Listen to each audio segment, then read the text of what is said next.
What's been said about that? I think our focus is just coming out of game 3, being ready to go, and just being locked in for that. How will his absence kind of affect the flow of the game from what you guys try and do? I mean, they're a great team. I think throughout the season they've had a lot of different people miss games, and they found ways to win. So I don't think it changed our approach to what they're bringing to the table and knowing that they're a very capable team. HB, you guys look loose. Did you expect to kind of be in this sort of mood, the way that the gym looks today coming into the playoffs?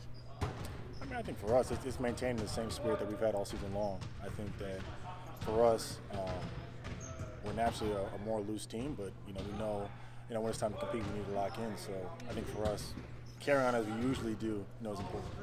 Have you been impressed with the way your team has embraced the physicality of the playoffs? It was a big point of emphasis for us. It's good to see us executing on that.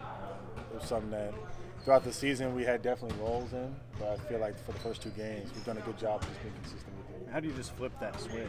Because we didn't see necessarily that much in the regular season. Yeah, like I said, it's just a point of emphasis. It's just trying to be better at it.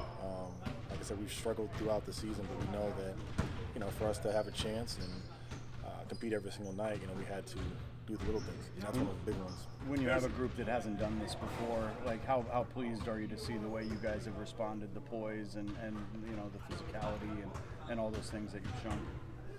I mean, it's been great. I think everyone has been looking forward to this moment all season long.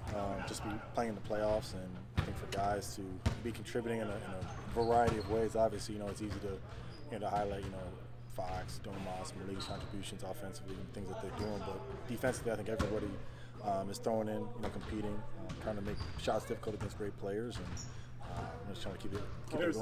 Sorry, so what's your thoughts about Fox winning that clutch player? What did you say to him after you won that? I think it's great. I mean, all season long, he's been, the guy bringing us through in the clutch. So I think for him to just get national recognition, I just think speaks volumes to the work that he's put in, how well our team is doing, and just more attention to Sacramento. So I think it's great. Understood you had a message to some of the guys after the incident and all that. Can you kind of share at least maybe what the theme or what the message you wanted to have them understand?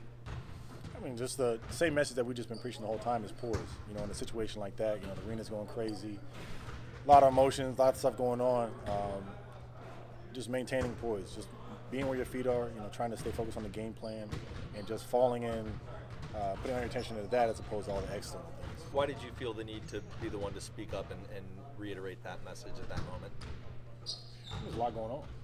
Stadium's going crazy. Obviously, like I said, there's a lot of emotions going on. Obviously, glad Domas is good, but I think for us, it can be easy to let that emotion kind of take you, out of what you want to do. And I think for us, like I said, it's just a matter of staying focused. What's going to be the key for you guys adjusting to a hostile environment and going on the road in the playoffs?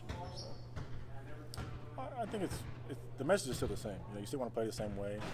Obviously, the environment is going to be exciting. From a competitive standpoint, it's going to be loud, chaotic. Probably not as loud as ours, but for us, I think it's just sticking to the game plan. Harrison, does it change that seeing something like that, and then maybe some of the theatrics after from him? Does it change the way you think of Draymond at all?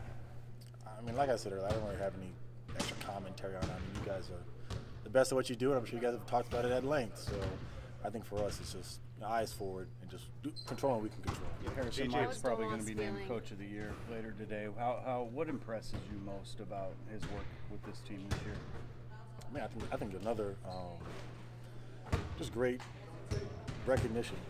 I think for the group, for him, and obviously he's talked with the team just about kind of his journey as a coach and the ups and downs that he's had, and for him to be able to come here, or kind of where we were at as a team, as an organization, and kind of just help get things back on the right path. I think it's great, and for him to get that recognition, you don't do it for that, but I think just to have other people acknowledge it is big. How crucial do you feel like bench production has been in this series, not only for their impact, but relieving starters on pressure on the starters? It's been huge. I mean, can't speak enough about Malik, Trey, Davian, Alex Lynn, guys coming in, making an impact. TD. Those guys work hard all season long, and to get to a moment like this, where those guys can come in and really have a big impact for us and help us win games, I think is huge. All right, thank you. Really giving us